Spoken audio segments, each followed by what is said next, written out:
Oh, baby. Guess what day it is? Guess what day it is, everybody? Hump Day! Guess DNVR Nuggets Podcast, presented as always by DraftKings Sportsbook, America's top-rated sportsbook app. Use promo code DNVR whenever you sign up and gamble on summer things like baseball, the home run derby, whatever else you want to bet on. MMA, golf. What else is happening in the summer right now, guys? Darts. WNBA. WNBA is going on. You can bet on WNBA.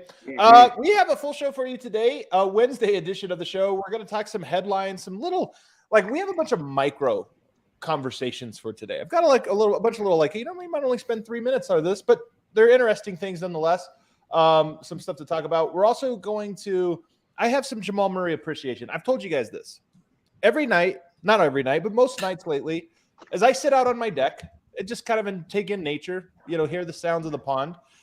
I watch videos of highlight videos. Last night, Jamal Murray. Last night was a Jamal Murray one. So guess what today is? Jamal Murray Appreciation Day. I've got some takes. I think I might make a Jamal Murray video soon. That's how inspired I was last night. Have you changed your opinion about Porter Quarters versus Murray Flurries? I have not changed my opinion. Really? I will say I did become more excited for a Murray flurry. I did become more excited for that. So we'll get there. And then lastly, we're going to tier the YouTube mix because I've been watching all these mixtapes lately. I feel like we can talk about which ones are the best ones. I want to save everybody the scrolling, the searching. We'll give you guys the S tier, A tier, and so on and so forth. Should be show the Vogt highlights. That's what the people want. They want Brett to vote. Instead, I'll just introduce him. Are those pineapples, Vogt, on your shirt? No, buddy. Flowers. But not to worry. I'm still a swinger. Check out that home run derby video. You're on your game tonight. Look at this. He is on his game. Way to go.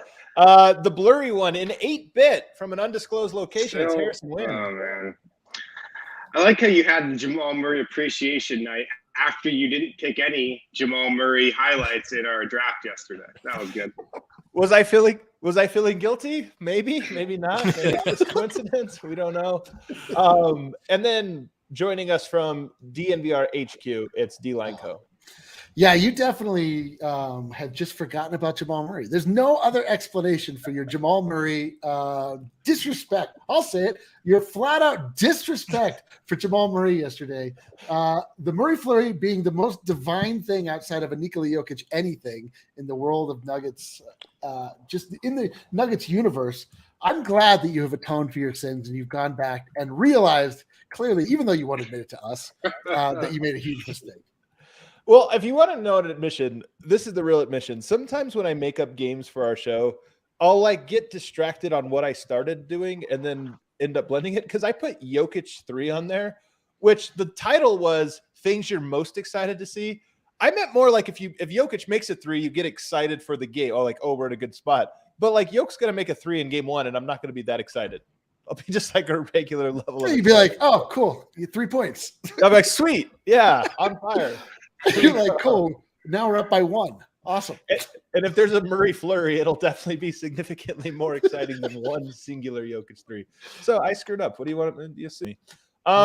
We do have some stories though, guys. In the segment 1, we're going to bounce around, and I actually want to start with another podcast. Duncan Robinson's podcast. He had Grant Williams on, and Grant Williams, by the way, I find very interesting. Him and Draymond, John Edge. Grant Williams, super smart player. Really, I think he's going to be a very good player. He's one of those players I am envious other teams have. He's my type of guy. He goes on and he had this to say. I'm going to play. It's about a 1-minute clip. Yeah, absolutely. When I reflected and looked back to those games, I still will say confidently to this day they weren't the better team. You know what I mean? Golden State was not the better team. Yeah, I would say that confidently. I would say they were a more disciplined team. I would say that without a doubt. Their discipline and also their history of being in the finals, championship pedigree, you say that was real. Yeah, and I feel like at times, when you go back and watch the film, we had commanding either leads or had opportunities. We went on runs, and next we just turned it over 3 times because we missed 3 shots. Because instead of making the right read because we missed those shots, we started forcing things and just stuff like that. The discipline of just making the right play over and over and over again, we didn't play with. Well, they play the same no matter what. they're going to get the same shots. They're going to create the same looks. They know who the priorities are, and they're going to play with pace. And they had a great, like spacing. Like even us, we weren't disciplined enough spacing the floor. Like that stuff. Less so the fact that they were more like a talent thing. So I like this clip for several reasons. Now, here's what's funny about it. Because we suck as a society. That clip I've seen go viral on like Reddit and even on Twitter, and the replies are all, "Oh, sore loser. He's saying they're better. You're not. If you were better, you would have won." I don't take it that way. Like, I honestly don't think his point was we're better than them sour grapes. His point was talent-wise, maybe we were even better, but there's this other aspect to basketball, and he was getting to the very specific part of it, which was game plan discipline, but also just identity. I think what he's really talking about is identity discipline under pressure. And he's talking about, you go through all of these stages, you get up to that stage.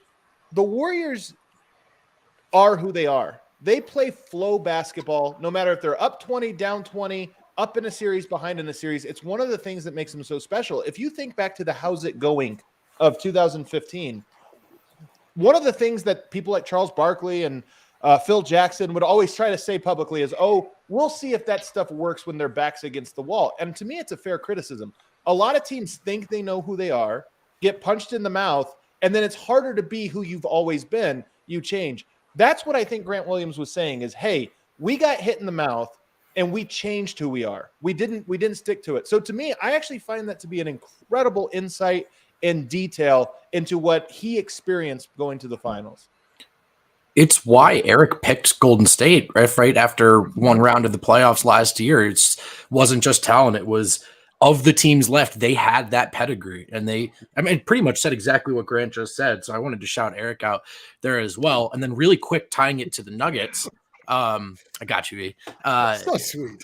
We saw that really manifest. I can't wait till Eric gets the mic and just roasts you for something. It's very I know, right? Yeah, but we saw that manifest with the absence of it for the Nuggets last season. There's a real identity to the way they play when their backs are up against the wall, particularly the two-man game in Jokic and Murray. And without Murray, even Jokic's, unbelievable talent wasn't always quite enough. Not just because they didn't have a counter, but because they didn't have discipline.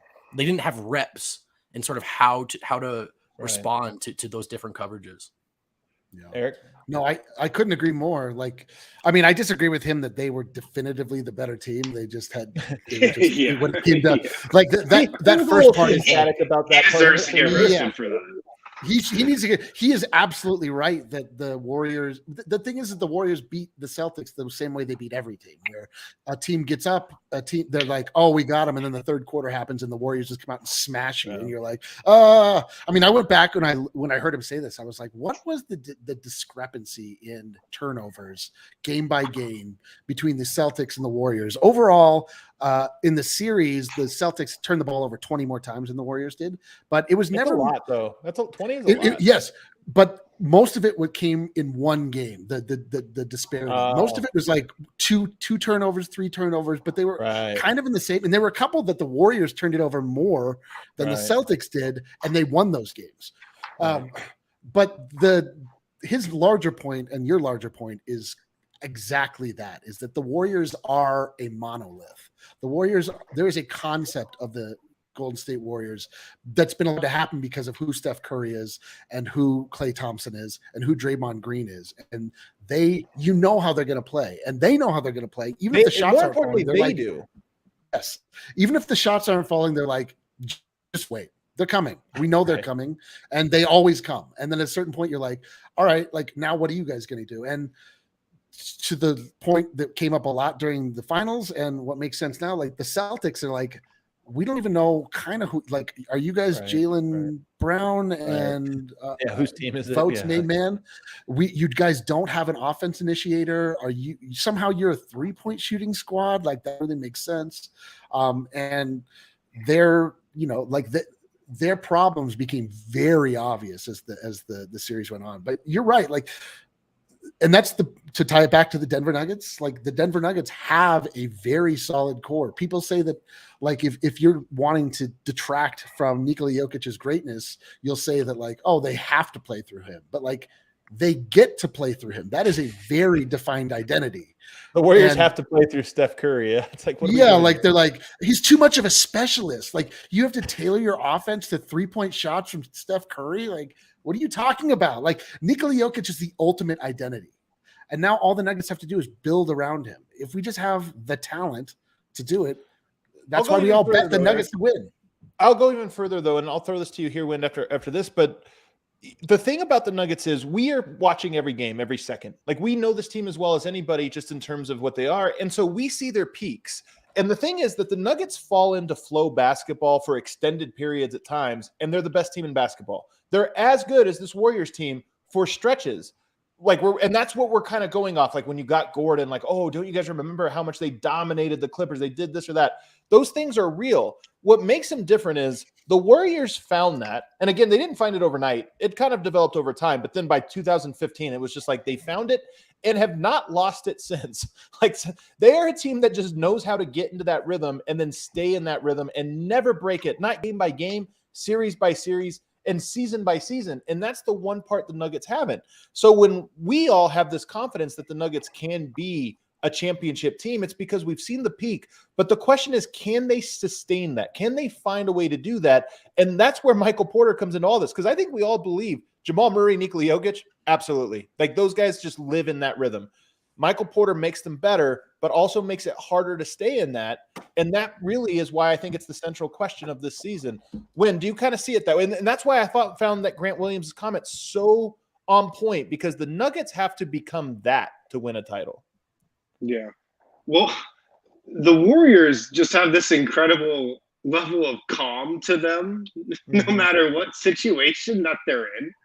Like, Steph, and it's the whole thing going back to, like, Steph Curry throwing a behind the back pass in a serious moment of a finals game that they ended up losing, I think. But, like, that's the Warriors, like, they just play the same way, the same level of confidence, the same looseness to them, no matter if it's game 1 of the regular season or game 7 of the finals. Like, that's a special thing. Like, that doesn't happen overnight. That happens from being in those make it or break it situations time and time again that core group has. So it's just special what the Warriors have. And you can't get there unless you go through the battles, unless you go through the long playoff runs and you are playing in those finals games. But, like, when you do get there, it is really special.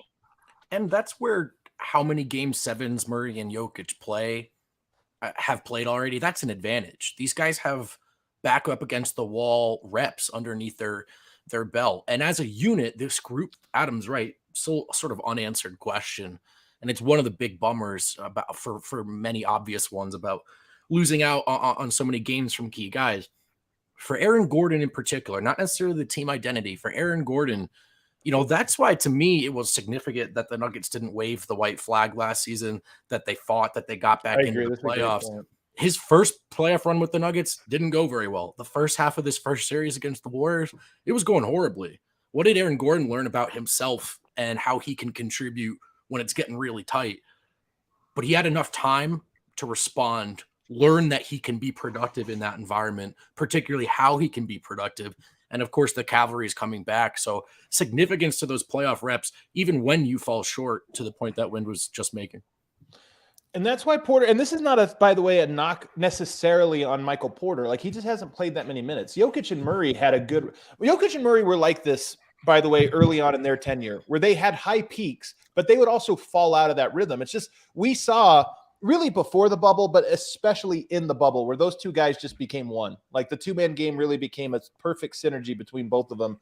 And then we saw that obviously carry into the next season. So Michael Porter, to me, I think a lot of people view him, the more skeptical Michael Porter people, they're more, the health thing. I think they overstate where the odds are. Not that they're not favorable for Denver, like they're unfavorable, but I think people look at this as like a 90-10, like 10% chance he stays healthy. I think it's higher than that, but we'll find out.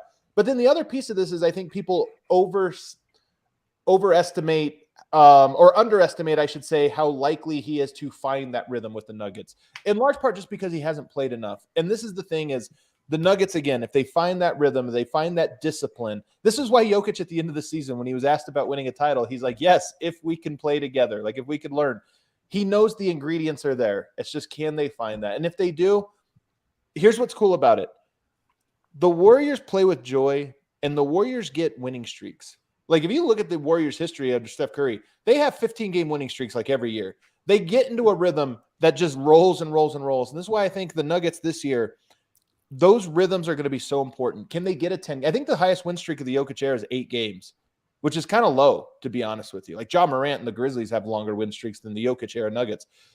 Can they find one of those rhythms where they fall into it and they win 25 out of 28 games? You know, basically 2 winning streaks stacked on top of each other. And if they do that, I really do think it's going to make a big difference in how they handle adversity in the playoffs and those things. Any other comments about that? I just thought it was an interesting little detail that I loved. Great. The Nuggets should be able to rattle off win streaks this season. Like, it should be easy, man. There's no reason they shouldn't. Like, they should. The reason win, you're a little delayed there. The reason is win because the NBA is good. Like, the 17th best team this year is going to be a really good team. Totally. But like, you just look at the talent that the Nuggets have, man. And a lot of the Nuggets breakdowns and some of their worst losses, I really think a lot of it is just mental. And a lot of it is just like letting go of the rope and just losing focus for a 5-minute stretch. Yeah. And I think with the roster they have this year, they should be able to combat that more. Like, yeah, those brain fart, like it's a quarter of a brain fart. And that's the reason for some of their worst losses. Those should be so much fewer this year. Mm. Let's go. Part of this is when your best player, a la Steph Curry, like when Steph Curry's on fire, he doesn't, like, he might be more aggressive looking for a shot, but he's not running like, everybody clear out, I'm going to dribble up and shoot a 3, like after 2 crossovers.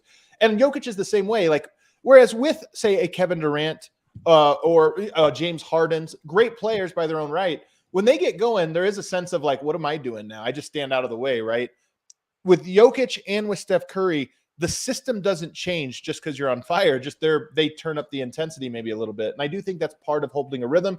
With Jamal Murray, it's the same thing. Jamal Murray cooks, but when that bumble run, when he was scoring all those points, 40, 50, 50, all in a row, they were coming off of the Nuggets 2-man game. Like, they would get the switch and then he would cook an ISO, but It was still part of the same identity. It just was like, let's move the slider more towards Murray and a little bit less from Yoke, because that's where the advantage was.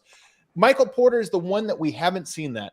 We've seen him get really hot. We've seen him hit shots, but finding like, oh, he's the one that's on fire now. How do we run the same system but move the slider in his direction? And that's not just on him. It's on the entire team.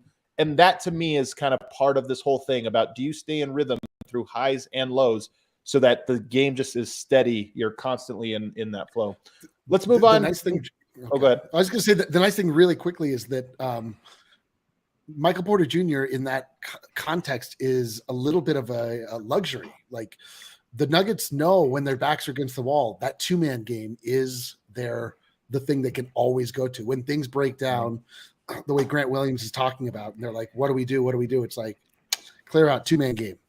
Get open on the space it. That's it. Like, they have that identity. Right. So that's amazing. I do like this point too, that the Nuggets, I mean, one of the differences is that the Warriors, another area they're always consistent is on the defensive end. So even when they're not making shots, even if they're in that same rhythm, they don't lose control of the rope. Or if you get up 20, you don't blow that just because you had a slow quarter, because you have that backbone.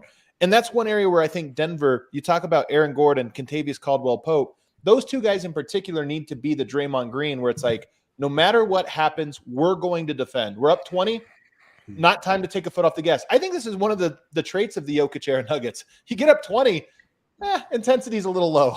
Like, we're just like, well, what are we going to do? Blow it? Yep. Sure enough, they did.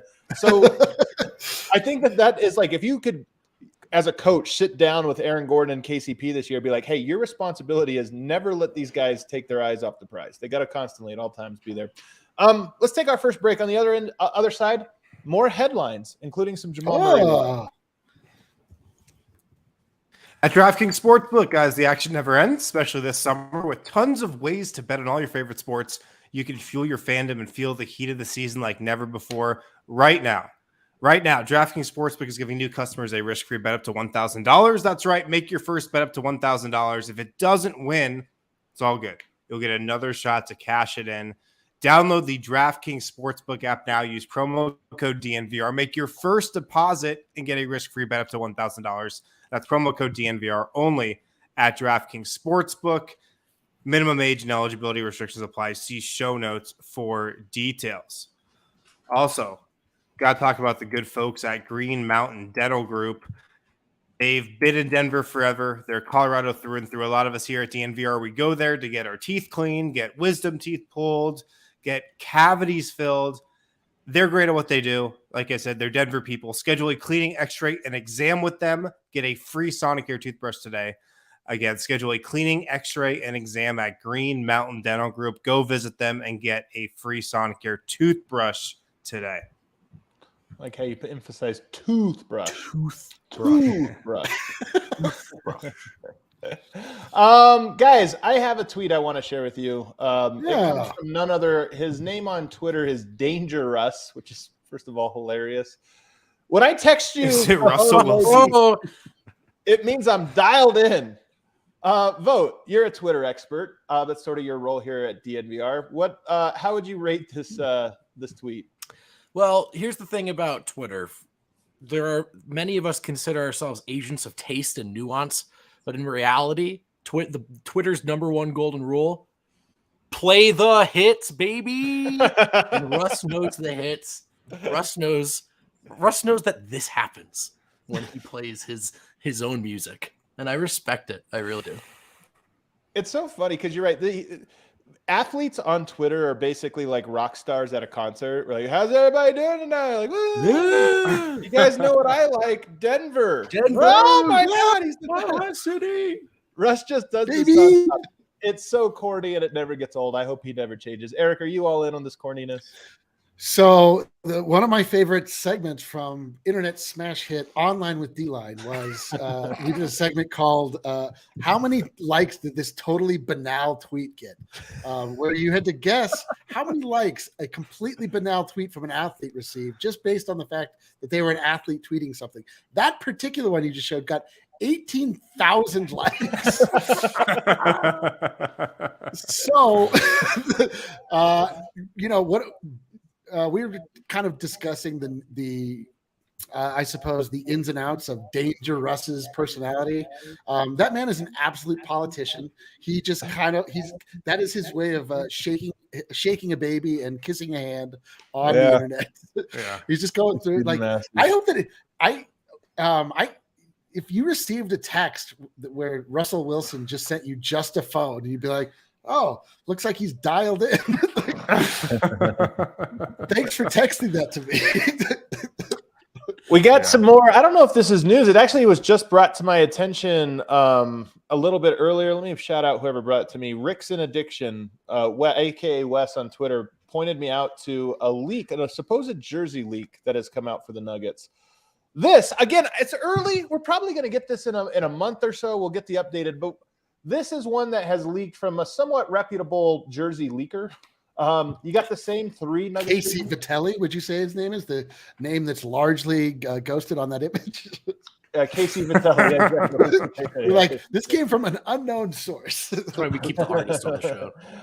You get the normal blue and white, whatever. I stuck with those for a little bit longer. I thought we didn't get the Mile High City jersey. We still get another year of this? Hell yeah. Hell yeah, it makes me so happy. This is never going away. It's never going away. Yeah, you can't possibly take that jersey away, right? I hope that whenever they do change out these blue and white ones, which I mean, I'm kind of over them. I don't hate them. It's not bugging me, but I just don't do it them. already. Yeah, yeah. Like go to this, get this blue one. Just of course, this one down. Get the white version, the blue. Actually, get the white version from a while back, the Captain America jersey. Make that the white. Make this the blue. I like it. But then this is the new one. We've seen this a few times now leaked. I can't tell if this is red or orange. The Nuggets did have a jersey that was orange. Looks red. It does look red in this image, but I'm saying I can't tell.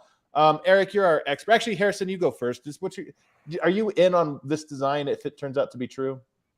I'm fine with it for a year. Like that's all we get these for anyway, 1 year. So I'm fine with it. It doesn't do a lot for me. It's an okay jersey. It's fine. It's clean, Eric. Isn't it so clean? Oh my God, it's so clean. So clean. But clean. no, I don't think this is going to be a memorable one at all. The one thing about it is, like, you're comparing it to the red alternates, the black alternates, the white rainbow alternates. Like that's what it would be. It's that jersey. So it's definitely better than the Reds skyline, in my opinion. Eric, how do you break this thing down? Yeah. So the thing that I can't stop looking at and I don't understand and I can't fully critique because we don't have the final yet are these blue COVID streaks on this. Like this looks like a take-home test, right? Like 2 lines to signify. These are 3 positive. Man. These are 3 positive COVID tests. You know, I don't know what they are. I don't know what they represent. I need to see like what the point of them is. These bizarre tiger stripes.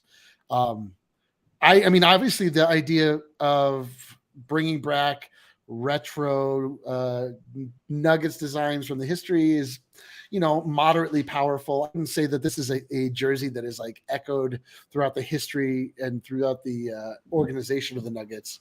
But it's like fine. This is like, I would call this inoffensive. This is an inoffensive jersey. It's like, but I do like just a classic layout. Clean. Like I just, Yeah, we're just not fucking around, but it's more than clean. It's like, this is paying homage to the history of basketball, and it's making Denver seem like it's been around for a really long time. But like, I don't know. I just need to see more before I can get a full critique. I don't get the things on the side currently at all. Like, I don't know why there's a dark blue one as the base. Like, I don't know what's going on. Yeah, you're right. Down below, what does it represent? What does it mean? It is weird that the Nuggets would have 3 different shades of blue in their, like, you have the navy blue, the royal blue, and then a powderish looking blue, if that's how it ends up playing out. That's a little weird to me, but I don't know. I think there's a chance it becomes the Colin Gillespie jersey, though. It's just so boring. A very steady jersey. Yeah. Very steady. I will say, pocket pass, no assist. Yeah. If those are orange, like the Denver Rockets of 1967 or whatever, which is, I think, the rumored influence for those jerseys, if they're orange, I actually will kind of like it. I just, to your point, paying homage to the Nuggets is especially hard because they have like 50 colors over their 50 years. But it would be kind of cool just to, like, maybe we get some stories about that era that we haven't heard before, some tape released of that era that we haven't heard before. It just continues the story of the Nuggets. The one thing I will say is that these like one-off jerseys like represent an opportunity for each one of the teams to expand on their like visual library and be a little bit more playful. And so, you know, I like the rainbow. I like things that are like a little bit more bombastic because they're not meant to stay. So we'll see. I don't want to. I'm not giving my full verdict just yet, but there is a chance it's like a little boring. But maybe they look dope in person. If you remember, by the way, Eric, these leaks have come out and they've mostly been right, but like the colors have been different. That's the one thing is like you're like, oh, okay, the color's a little different, and you didn't have this feature, you know, like some patch or something. So I think my hunch is that this is mostly right, but we should wait for the details. In other news. Altitude Television and Comcast. Are you guys excited for an exciting new update? Man. Hell yeah, let's go. There's not really an update. Altitude allegedly has presented Comcast with an offer to match the terms that they provide AT&T Sportsnet Rocky Mountain. They say, hey, same deal you gave them, we'll give it. Now, here's the thing. This is my first thought when I read this morning was like, oh, interesting. And then my second thought, like 1 millisecond after that was, what are we doing? Why like, this takes propaganda? Why are you involving the kids here? Like, we're the kids. Like, mom and dad need to figure this out. Why are you giving us an update to your latest offer? So I feel like this was a propaganda work that's not going to work on me. Vogt, what do you feel? Yeah, I have entered Jamal Murray may return territory with these updates. The next update can just be the resolution. Until then, I'm chilling. You know, yeah. That's it. That's my full take. But even worse, doesn't it feel a little dishonest? Like it's almost not even an update. It's more of a like I said, it's the divorced parents where it's like, I told dad, you know, like. Yeah. I asked your father, and he said no. Yeah, exactly. Yeah. Well, this has been the way that this dispute has been carried out the entire time. It's been a public fight where both sides were using the fans as leverage. And so it just falls completely in line. Also, like, how is that not immediately the deal to begin with? Like, you know what I mean? I don't know. How did you not just come? How did you not just come to that immediately? Like, we have a precedent for this exact same deal. Let's use that precedent for that exact same deal. What are we doing? Also, Ethan says, I like a lot of colors, wouldn't know by all the black t-shirts. I don't like a lot of colors. I like black. That's funny. Yeah, I'm glad you guys felt the same way because I kind of rolled my eyes. In other news, the New York Knicks, they held a private media availability to announce Jalen Brunson. Have you guys seen this? Usually, like when there's a new player, you invite the media in, everybody gets to ask their questions. The Knicks, for some reason, thinking outside the box here, held a private event. No media allowed, only MSG media, meaning their home team here. To me, this is a thing that I hope is not state media. This is a thing that I hope the NBA like penalizes them for. Teams always want to do this, by the way. You hear stories, you see interviews of players from like 1980s, like the access you had as like the public. I'm saying the public, like these guys were begging to be out in front. Teams were begging for this type of action. As things have gone on, it's become less and less and more curated, for better or worse. Like teams are trying to tell their own story. To me, this is such an egregious. I don't know if you guys feel the same way, but I look at this and I'm always like, the NBA needs to do something about this. Not that I care about the Knicks, but I do care about if this slides. What team isn't going to want to be like, oh, we'll just hire our own journalists and tell our own story? So to me, this is kind of a sneaky big deal.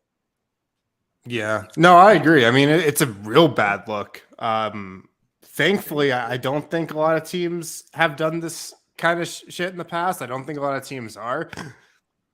It is like classic. If there was going to be one team to do it, you probably were going to think it'd be the Knicks, though. Like this is a total Knicks move, man. I could see the Spurs too. The Spurs, I wouldn't be surprised if they. Yeah, I don't think so. It's just like I think a lot of teams do get it. And look, we were at Summer League. Tip of the hat to the Nuggets. The access was really good. So I think we're trending back in the right direction. But this is a weird one for sure. Yeah, the reason that. For the Knicks, are they trying to avoid tampering, accidentally wandering into tampering charges? Like what are the tough questions that are going to be asked about like Jalen Brunson? The Knicks got their guy. I mean, what's like the issue? It's just controlling the narrative. I don't even think it's like afraid of something. It's just more like, ooh, we can seize power here. Like it's conquering. Yeah. Yeah. I mean, yeah. Go ahead. And the largest issue here is that just in general, sports teams never acknowledge the fact that the media is, in fact, their biggest marketing arm. The more stories that you can get out there, the more the NBA especially is constantly complaining about, their numbers going down, blah, blah, blah. We don't know how that actually shakes out between online viewing and TV viewing, but you don't want less coverage out there. You want more. Right. Each thing that is about your team is a commercial for your team. And so yes, they want the people that are ultimately going to be criticized want to make sure that there are as few stories out there as possible so they can completely control the story, which is not important other than people just are interested and they want to feel like they're not being lied to. And it's difficult to feel like you're not being lied to if it's just the one source with closed doors. And they're like, we'll tell you what you need to know. And it's like, all right, cool. Like people are going to lose interest in your team, you idiots. Like just, you want more people and not less.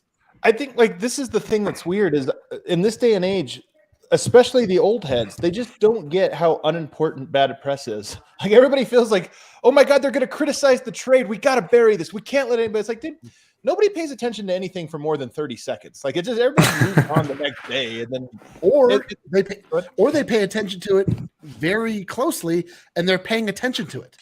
Yeah, but what I'm saying, yeah, sure. But what I'm saying is, it's like we have to control the narrative, and it's like, no, you don't. You actually just like everybody's going to be saying everything at once, and you just have to like accept that and move on. And I honestly do feel like you mentioned the Nuggets, Harrison. I kind of feel like the Nuggets. Everybody's gone through the cycle. The internet's new. We're all learning how it works, as it evolves. I almost feel like the Nuggets went through early on in my tenure. opening it up to bloggers and unofficial media, in part because they didn't have anybody else covering the team. Those were the only ones that were doing it. So, but then like this fear of like, oh my God, what did Denver Stiff say about us? Like, is that acceptable? You guys criticize the marketing departments? Is this like you crossed the line? Like, and then I think they've evolved into like, what are we doing? Like, people are just going to be criticizing us everywhere for everything. Like, it doesn't matter. You just have to kind of move forward. So the Knicks, there's a couple years back. I mean, to Eric's point, media uplifts a team 95% of the time, man. Like, the Nuggets haven't been on TV in Denver for the last 3 years. Like, what I don't want to get too cocky here, but like what we have done for the fan base for them in that time, right? Like you can't really put a price on it. Yeah, I love the point here. Talking about Ethan Strauss's article, which he had today, which was really good. But he was one of the point, wasn't the main point, but one of the points was the way agents now are also panicking. And here's what's funny: an organization isn't going anywhere. They're not losing the team. Josh Kroenke's not losing the team if he gets bad press. Like, he can. There's been owners that have bad press, so I think they can rise above it. Agents, though, are different. Agents can get fired for bad press because a player's like, how did this happen? So agents are almost more controlling of the narrative, not necessarily just for their client's sake, but for their own. Like, hey, man, like, I want to make sure this thing doesn't go the wrong direction, even though I know it doesn't matter. My client might think it matters and fire me. Ergo, shutting all media down except for Players Tribune. We're going to hire a ghostwriter. They'll write this thing for you. You're going to look great. And in the end, fans read it and they're like, that was really dumb, which is kind of the world we live in right now. I'm telling you, I don't come from a media background. This is what's so funny about, I've been in it 10 years now. It's what's so funny is when you come to anything, like I started as an amateur. What does that mean? Amateur, from the lover, right? Somebody that loves what they do. Like, I have passion to it. When you get into it and see the people that don't, they actually have no passion for it, but they're the professionals. And you're like, this is really seems like a market inefficiency. And then when you get into all of these unwritten rules that just can't evolve, or written rules even that can't evolve, and you're like, this is so dumb. Like, being around media, and this is no knock on an individual person. It's more on like the way it has just evolved so slowly and things. You look at it and you go, there's so many dumb things that are just done in here that people don't realize until you see behind it. And you're like, if people really saw how this thing works. Yeah, it turns out there's not a good reason for that. You yeah, know? there's not. There is a reason, but it's not a really, good one. really dumb one. Real quickly, before we get to the final segment, I was talking about watching Jamal Murray highlights yesterday. Jamal Murray, one of the things that's interesting about him is that he really was playing his best basketball in two stints. One was in the bubble, and I feel like everyone discounts it to some degree because it was the bubble. Now, you discount it with some and not the others. A little bit of this is happening with Anthony Davis, who was the best power forward of all time. This last year for Anthony Davis has really swung things back to where people are like, has he ever had a good playoff run outside of the bubble and this or that? Like, they're starting to swing back. Jamal Murray, I think, catches some of these strays as well. For his best run came in the most unique circumstance. But I think what was lost is that his run in the final 6-8 weeks before he got injured was bubble-esque. This is when he was dropping the 50 points on 25 shots against the Cavs. This is when he was having these big breakout performances. And more to the point, the consistency was there. As I'm going back and watching these Murray highlights, one thing that stands out to me, how do people talk about Jamal Murray? One thing they don't say, he has some of the best footwork of any guard in the NBA. I really think this. His idol is Kobe, right? Like, he's a big Kobe guy. He trained with Kobe, early on in his career. His footwork is on par with just about anyone in the NBA, like Jason Tatum, known for great footwork, right? Devin Booker. I think his footwork is as good as those guys. When you get into the highlights and you watch what he's doing, you go like, this is a guy with meticulous precision in the way he like connects moves together. And I think it's a part of him that has gone underappreciated. I just kind of wanted to bring it up because watching these highlights, I'm like, this is textbook stuff, man. But I also thought that was true, but then it was added to he was in the best shape of his life. And a guy who I thought to that point in his career had to utilize that crafty footwork and work very, very hard to beat guys off the dribble and finish at the rim, was doing it with an ease that we hadn't seen. And to me, that was like that was the base of the supposed leap that felt different than AD. Like, AD will never shoot better from long two in his life. And that's what a lot of that run was about. But Murray wasn't, I mean, obviously the shooting percentage was insane, but he was doing things physically he hadn't done to that point. And then we saw it the next season. And I think that's what was so enticing. Yeah. And the biggest tragedy here is that we haven't seen him in the playoffs since the bubble run. We have nothing to compare it against. Like we watched him perform with his back against the wall, and that's when he really sprang to life. And that's like another, X factor element to who Jamal Murray is. I'm just gonna add to this because I have a list of things that are underrated about him, like traits, and one of them is, to your point, for his first year in the playoffs, has some of his best games, like in big moments. Second year in the playoffs is the bubble, like biggest games. He's way more clutch to this point in his career. Such a gamer. And then fourth quarter, like a lot of his most memorable games are like, oh, he had 30 points, but 20 of them came in the fourth quarter. Like, he is a very Murray flurries, baby. He would, in another context, I think people would be talking about him the way you talk about Damian Lillard, about whatever you think of him, he's best when it matters. Jamal Murray should have that reputation. He's just been forgotten about. It's been 2 straight playoffs he has not participated in, and that's where the narratives are written. Yeah. A couple other things here. So the footwork part, to me, like DeMar DeRozan, Jason Tatum, Devin Booker, these are the guys that you think of. To me, Jamal Murray's in that conversation. DeMar DeRozan has Paul Pierce-like footwork where it's perfect and technically sound, but he almost does it slowly because it's so, and you almost appreciate it. Jamal Murray, he's called glitch. He does it a little quicker, but you break down the footwork and it's like, that's a really intricate move that you could tell took it's like a ballet. Like he has every part of the steps down perfect and the balance and everything else. He's got a better handle than you think. Like he honestly he's not put in the Kyrie conversation or some of these guys because he's not that level, but he is higher than like say a Devin Booker. I think even like Devin Booker has a really good handle. Murray, I think, has a little bit more shake to his handle, to it. So I think that's another part of his game that's underrated. He's a better one-on-one scorer than I think people realize too. And the reason I think he doesn't have that reputation is because he is a much better player at picking his spots than people realize. And this diminishes you. This is a Kyle Lowry conundrum. Lowry is probably a better player than what he's done, but he knows he's a point guard. He's a team player, this or that. Jamal Murray without Jokic, I think would average a lot more points and a lot more shots. He'd be a completely different player. He'd be a completely different player. And I think people might elevate him more as a player and say like, oh, this is a guy that, but he's one of the better one-on-one players. That's my point. And I don't think if you ask people to name the top 20 one-on-one players in the NBA, Murray's name might not come up, but to me, he's way higher than top 20. Yeah. Right. Yeah. I agree. Yeah. And then he's more athletic than you think. Like this is another thing about him is athleticism is often especially for point guards translated to speed. And he's not Ja Morant. He's not Westbrook. He's not De'Aaron Fox, but also how many guards dunk more than Jamal Murray does? Like Jamal Murray has like, who has better poster dunks from the guard spot than him? Ja Morant for sure. I don't know that there's a whole lot more than that. Maybe Shai Gilgeous-Alexander, Zach LaVine. Like but we're talking about guys that are known as elite athletes. Edwards. Murray's not known as that because I don't know that he is. He's a combination of power and speed and this or that, but he's probably a top 6-7 dunker from the guard spot. I'm trying to think of who else belongs in that conversation, but he's a little higher on that list.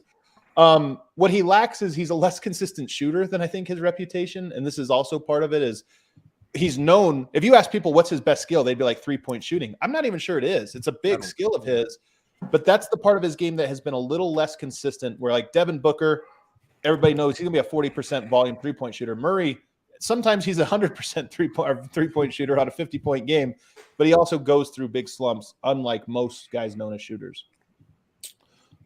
Anyway, watching his game, I was just thinking about how miscast I think he is in people's minds. Like he's not the player people think, but he's actually significantly better in these other very interesting areas that I think we're just about to catch on right before the injury. It's funny because he has now become more lore than actual player. Like you have your memories and your stories about Jamal Murray and what he did and how he erupted in the bubble. And it's like all of these things that are not necessarily based in like your feeling and your memory and whatever. And you have to like sort of cobble together a picture of Jamal Murray. I cannot wait to actually just watch him play basketball. He has almost more Brandon Roy in his game too than people realize. Like just that explosive. If he gets by you, he's not going to lay it up. He's going to like dunk it. I'm excited to see him play too, man. Like I really think that he was on the cusp of when I say stardom, what I mean is people. I think he would have been people's favorite player, a lot more people's favorite player. Not that he's the best, but they would have been like, that's my guy, had he just not gotten hurt. But that injury kind of halted momentum, and other people have filled the void. All right, Harrison, take us to break. On the other side, we're going to go through our favorite highlight mixtapes on the interwebs of the Denver Nuggets. Guys, make sure to pick up some Mile High City Copper Lager from Breckenridge Brewery, the official beer of DNVR. It's perfect for a summer afternoon at Wash Park, City Park, wherever you're hanging out this summer. Make sure to pick up some Mile High City Copper Lager. Also, pick up some Breck Brew Good Company seltzers, perfect for summer as well. Breck Brew is the official beer of DNVR. If you don't know where to get Breck Brew, that's fine. Check out the Breck Brew beer locator on their website. That will tell you where to get Breck Brew closest to you. Also, if you want to make sure you can watch the Nuggets and Avs next season, get set up with Evoca TV. Evoca TV, they have Altitude Sports, AT&T Sportsnet, other national channels as well. Watch the Nuggets, Avalanche, Rapids, Rockies, all your Denver sports teams on Evoca TV. Go to evoca.tv/DNVR. Use the promo code DNVR. Get $10 off your first 3 months. Only $15 a month for those first 3 months. Press the receiver. No contracts, no hidden fees. Evoca.tv/DNVR. Go there to get set up with them today. Harrison, you done? Yeah, it was 2 reads, man. It was just very glitchy. I think it came through. All right, segment 3, guys. It's summertime. You know what that means? The only way you're going to get your Jokic fix, your Murray fix, your Porter fix, Busy Bones fix. The only way you're going to get that is going on YouTube and looking up some videos. Thank God for YouTube. So we thought today we would have a little bit of fun, and we would tear off the greatest mixtapes you can find online right now. Eric, do you want to lead this? Do you have the thing open? Yeah, I see you in there. Do you want to kind of go down the list and walk us through it? Well, I mean, I've just got the tiers. I was planning on just taking screenshots and putting them in. Do you have the Well, I just have names. I just have names here. So I'll start us off. I'll walk us through the ones and you can figure out however you want to put this on.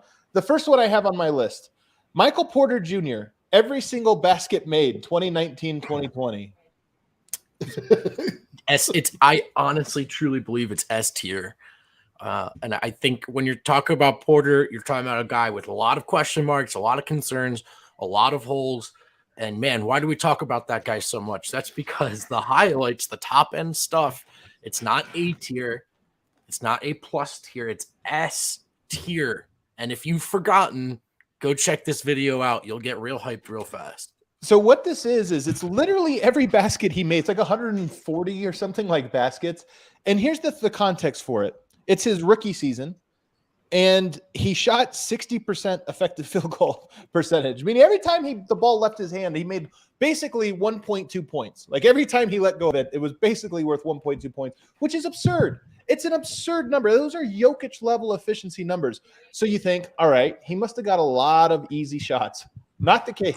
Nope. When you watch this, it's like there are easy ones because he's also good at like putback dunks and cuts and dunks and this and that. But it's so many just like they're not really contested threes. They're lightly contested, but he's so tall. There are just so many shots that you're like, oh, yeah, that's repeatable. Yeah, that's repeatable. And you just watch it for 10 minutes and you're like, wait, those are the shots he made? That's insane. Eric, do you have any takes on this one? No, I didn't get to watch these. So you guys cook. I'm just putting together the look tiers. At that. Oh, I see your. Oh, look at this. I mean, it's S tier for sure. It's that. S tier. I think S tier. People are going to get mad at us when we see the other ones that are S tier. But it is for me. Like I just enjoy watching him make shots. Yeah, I mean, look, there's just nothing above S tier. That's the top. It is what it is. Right. Well, here we go. Jamal Murray, Game 6 versus the Utah Jazz. This was in the bubble. This was a 50-piece. This kept the Nuggets alive, and this was coming on the heels of the protests that shut down the NBA, even inside the bubble for a couple of days, in which he ends up crying afterwards. To me, this is the #1 Jamal Murray video on YouTube. Yeah, I mean, obviously. Definite S tier. To me, it's an easy S tier. For you too, Vogt? Yeah, S tier. This is the quintessential Jamal Murray game performance. All right, let's go. Let me find a random one here. Let's see. ESPN's feature on the Sombor Shuffle. Do you guys know this one? ESPN. I think it was who's the guy that does the shooting charts? Kurt Goldsberry. Kurt Goldsberry. He did like a video feature on the Sombor Shuffle. You get like every Sombor Shuffle he'd ever shot to that point. It's like a mixture of highlights and analysis. I'd put that A. I thought that was pretty dope. Shout out Kirk. It was like a very well-produced video. Yeah, I'll go A. That's just me, though. It's a little less hype, though, I would say, than these other ones. Yeah, that's the only reason I might put it B, because people are going on YouTube to crunch highlights. I don't know if they're stopping on the ESPN-produced video. I'm with Vogt on this one. I love it. It's a great video, but I'm not sure, like, tonight it's going to be the one I watch. Eric, do you remember this video at all? No, not really. I mean, I would chime in. I just don't have the context. I love the idea of Jokic being featured, but my job here is to give this the visual. Oh, that's so good. I'm a silent partner here. Yes, you are a silent partner. A little not silent enough, if we're being honest. I couldn't agree with you anymore. All right, let's go with the 7. The highlights of the Nuggets, full game highlights from the Nuggets on the 7. What are we going with here? I'd go A. I don't think it's quite at the level of those top S tier games, but probably better than ESPN produced little video. Okay, what do you think, Vogt? I think it's a B. I think it's a memory and a rewatch. Or even read a Harrison Wind column if you can find one. But I don't know. I don't know if it's a highlight A package. I could be wrong. I'm with Vogt on this one. I think the mix itself is a B. The one thing I will say is I think because Jokic has like a dope game clincher basically in that one. And I think he also has a Sombor Shuffle. But I think you're right that the general highlights of it are good, but not quite A tier. I think it's B. Let's put it B tier. What is this called? The 7? The 7. It was that game where only 7 guys for the Nuggets played against the Utah Jazz. And there was that photo on the plane. I visually represent this. Just put a you just picture. Gotta find like Dawkins or whatever from Denver Nuggets. Yeah, I don't know how it's gonna be archived online. It's Nuggets Jazz. It wasn't called the 7 there, so you're gonna have a hard time searching. Oh boy. Yeah, good luck. I love this one. The Wancho game. Now, this doubles is another thing. It's both the Wancho game, but it's also the Nuggets set or tie the NBA record for most made threes. To me, it is probably the quintessential Jokic ball game. Like, the ball was popping that whole game. Mm-hmm. It was absurd. Yep. All right, Vogt, I'll let you go first on this one. The Wancho game highlights. I think it's an A because I think the vibes are just unbelievable. And I think every true diehard Nuggets fan, they probably won't be able to explain it or quite why, but they just love Wancho from a real deep part of their soul. I think it's real. So true. Yeah. I think it's A too. Harrison, where do you think? Yeah, it's got to be A, man. We were coming off a 36-win season. It was like the first ray of light we had. It was incredible if you were there. I didn't give it an A. The 7 was a cooler, vibier moment, but it's not as cool of a vibier highlight reel. Yes. Look at Tyler Lydon in this. He's excited. Oh, that's the Wancho game, right? Yeah, that goes up. It's A. We're putting it A. Tyler Lydon and all. Even with Tyler Lydon, it's still an A. Doesn't get penalized because we have Paul Millsap, a street clothes Michael Porter Jr., and Tyler Lydon celebrating. You're missing another one. Who else is there in the Devon Akun Purcell? All the party time. DAP. All of the legends are out. All right. Jokic, 46 points against the Pelicans this last season, including 30 points in the fourth quarter and overtime. The Jokic highlight reel. Where are we going with this one? What is it, Harrison? S tier. That's an S tier. We're going S. Yes, man. Yes. Let's go. We've had an NBA player recently say it was the most dominating performance he's ever watched. Does that I factor mean, into your ranking? That is absolutely factoring into this. Yeah, never dude. talked I mean, I about this think it's as the best. legendary status until then. We did a show where we tried to parse out the best Jokic, tried to sift through the best Jokic regular season games. And a lot of people argued this for number one, including in the chat. So I think it's got to be. All right. including me. S tier. He does have a lot of badass moments. It's a pretty badass game. The crowd's going wild. Jamal Murray, 50 points against the Cavaliers, 21 of 25 shooting. Now, I watched this one last night. It's fresh on my mind. What do you think? Because I haven't watched this one in a while. I think it's A tier. Tier. He does a lot. It's a really good mix. It's worth watching, but I don't think it's going to be as. Yeah, I mean, he just doesn't miss, but. Yeah, he just doesn't miss. Right. But there is also like, he scores a couple buckets at the end. Not that this takes away from it, because scores a couple buckets at the end when they're up 20. They're pretty much up 20 for the entire second half. So the stakes are a little lower. But there are some dope highlights in it. I think it's A tier. It's a long one. There's a lot of shots he takes and makes in this one. It's an S tier box score for sure. It definitely is. Nuggets Clippers game 7 in the bubble. Nuggets. Oh, I love this effing video. So effing go home. Yeah, I mean it's S for me, man. I can't not do it. Wind. It's probably got to be S. It wasn't the cleanest game though, you know. But it probably has to be S. No, I'm telling you, the back half of that mix is just a party. It's an absolute party. Yeah, like every play is there's so many daggers in that game. There's like 12 daggers where you're like, oh, is that the one that does it?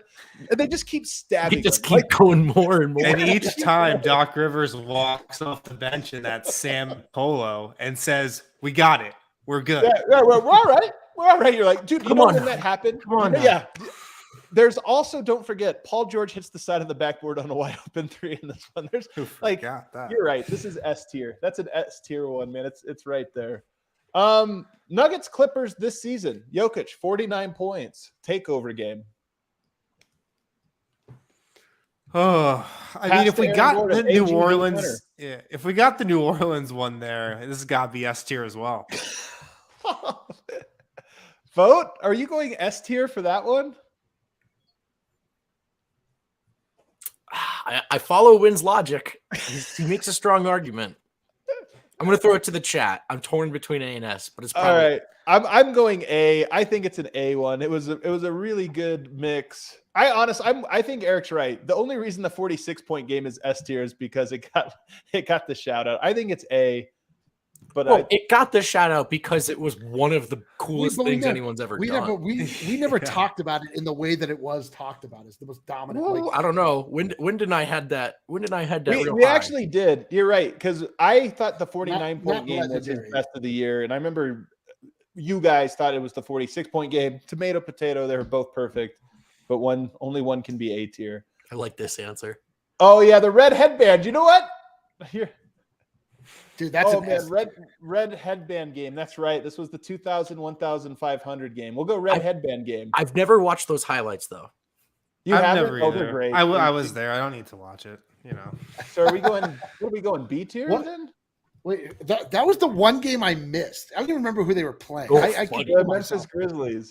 Game, second to last game of the year, but the last. I'll go B tier. It's a great mix.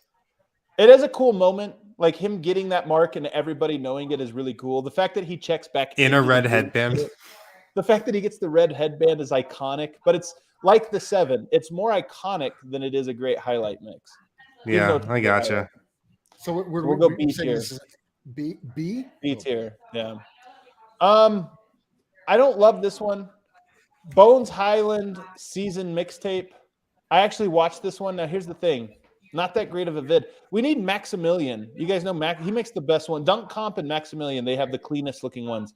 The Bones season highlight mix. Highlights are great, but it's a little blurry. It looks like wind in his undisclosed location.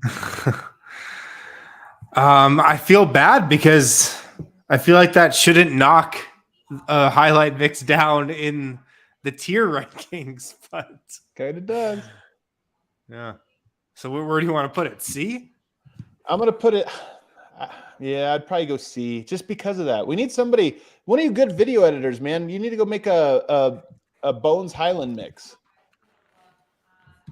Yeah, that's a good point by Kristen. How can a mixtape even below C? Honestly, easily. Look, the music choice can be terrible. The editing can be terrible. Like there's some mixtapes that I'm like, no, this sucks, man. This is terrible. Dunk Comp's video, Jokic ain't no joke. Oh, I love this one. This is A tier for me. I put it S. It's just not long enough, and it's a little dated by now as well. Great. These are great points. All great points. It's a little short, a little dated, but it's an A+ video, so we're gonna have to put it. I'll put it A as well. The vibes, the music choice, like this, it gives me like Jokic vibes. It's awesome. Oh, it gives such Jokic vibes. Oh no, what happened? We lose wind again. No, we lost the screen. Does anybody have a? Anybody else have any in the chat before we get out of here? Any others in the chat that you guys want to see? We have a whole list here, but I don't know. I don't know if I want to get them. Somebody put Jack White 15 rebounds in summer league. Yeah, I put that in. I'd probably put that D tier. That's going to be D tier for me. Yeah, I would say E tier. I would say E tier as I remember it. Jokic is 40 at MSG. That one's like a C tier to me, but it's a really good one. I love that one. It's one of the. It's like that was massive because that was against Carmelo Anthony. No, it was against Porzingis. Oh, Adam, you have a DNVR YouTube video on Jokic's game winners. I do. Yeah, you made it. It's Jokic's 6. How many game winners did he have in like 6 months or whatever? Yeah, he had like a bunch of them. Yeah. All right, Jokic's game winners. I'll go C. They're good, but good. There's a better mix of that. Let's see what everybody has. What man, look at this. Somebody has a good MSG. What's that? What's the 40 points at MSG? Did you guys decide? C. It's a good mix, but it's a good mix. It's a classic. C is not bad. C is not bad. I love this one. What about Gary Harris against the Oklahoma City Thunder? The thing is, I don't remember a single play from that game other than the 3-pointer. Like that game really might have sucked other than that 3. Although I know it didn't. Like Paul George was incredible. Westbrook. We'll go D. It's a great highlight to watch. Like it's fun to relive the win, but the highlight, I guess, unremarkable. Yeah, I guess that might be it. I don't see anybody else's here. Bol, he definitely had some good highlight. I will say, Bol has better highlight mix. Oh wait, I know what it is. I know the one we missed. Aaron Gordon's dunks as a Nugget. Aaron Gordon's dunks. I watched this one when Vogt nominated it. Vogt, I'll let you say. What do you think it is? I'm gonna say it's a C. I think there's more room. I think there's more room for some. It's like there's a lot of dunks where you go, man. There's a lot of nice, easy offense there, but you're not like dunk contest. Leave your seat. Aaron Gordon had maybe the best in-game dunk I've ever seen last season, where he like got horizontal for that alley-oop reverse. Oh, yeah. I don't know how he finished. It was reverse. Yeah, it was honestly one of the best in-game dunks I've ever seen. Maybe the best. On the hot take, my hottest take, I'm 100% certain of. I can't be wrong. This will be the best year for the Aaron Gordon highlight mixtape, dunk mixtape. He's gonna have. It's gonna be the best one. He's gonna have more dunks and better dunks than ever in his career. He's going to be like, wait, why is nobody guarding me? Like, oh, you can't Euro foul on this fast break? Okay, let me just throw this down your throat. It's exactly it. That's exactly it. Alrighty, that does it for sure. You guys want to send us more nominations, you guys can do it. Maybe we'll continue to fill out this list. But there you go. If you guys were wondering, Michael Porter, every game. Jamal Murray, game 6. Jokic, 46 points against the Pelicans. And then, of course, the full game highlights of Game 7 of the Clippers series. How do we not have Game 7 versus the Jazz on that? I guess that game was a slog, right? I was going to say the highlights of that are like 30 seconds long. They're just that's true. Jokic making a couple jump hooks. It was 80-78. That game was such a slog, but it was like the most stressful, and it was like watching. That was if soccer could be basketball. Yeah. What? All right, everybody, that does it for today. I hope you guys enjoyed what we did here today. Tomorrow, we got the King of Thornton is going to be joining us. He's going to be on the show. You guys didn't even know that's news to you guys. Hit that like button on the way out, and we'll see you tomorrow.